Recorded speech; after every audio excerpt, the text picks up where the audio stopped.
An Apple a Day by Hyperme. Chapter 17. Raito fidgeted in his seat, and his nurses could see it perfectly. They had given him tea, a massage, turned on some comforting music, and a teddy bear to hold. His nervousness showed like a neon sign above his head. The policemen around his clinic were at a loss as how to help the poor doctor. They decided space was the best thing and would send him encouraging comments every so often. There was only one police officer with the goal of breaking the tense atmosphere. His name was Yamamoto. "You got me, son! This song is my jam! Endlessly, something's happening endlessly!" Raito didn't bother to tell the poor man that his lyrics were terribly butchered. He just nodded at him, dismissing him, and then cursed at Misa for turning on that haunting song. He glanced at the clock, seeing only 2 more hours until Isha arrived for his very early in the morning appointment. His father said he would call him by 4:30, and here he was, a half an hour later, freaked out of his mind. The 10 policemen were all wearing regular street clothes, looking like patients of his waiting for their appointment.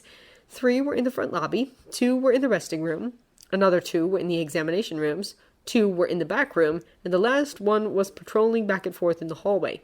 Luckily for Raito, Yamamoto was one of the men in the front lobby, which was connected to the front desk where he was sitting at.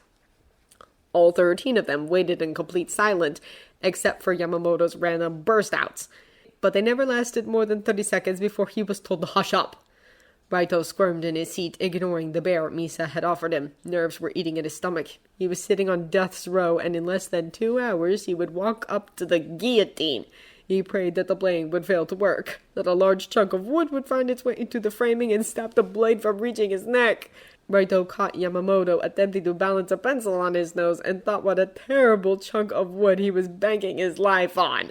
At 6 sharp, the sound of screeching tires shook everybody from their anxious daze. Raito's heart jumped into his throat. Isha was an hour too early. The policemen tapped at their pockets for their guns. They tried to appear as normal as possible while keeping a trained eye out. There was a few male shouts coming from outside, along with multiple car door slams. Raito's body shook. Did Isha bring multiple men with him? Would they overcome the policemen and succeed in killing him? The front door flew open, revealing a huffy policeman in uniform holding up his badge. Yamamoto had recognized him immediately. "Aizawa! What happened?"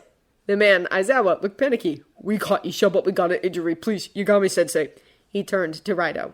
He said to Raito, "You gotta save him." Raito nodded, still slightly dazed. "Bring him in." Another police officer came in wheeling a stretcher. He ran to the man, uncovering his face from the blanket. He screamed, "Ow!"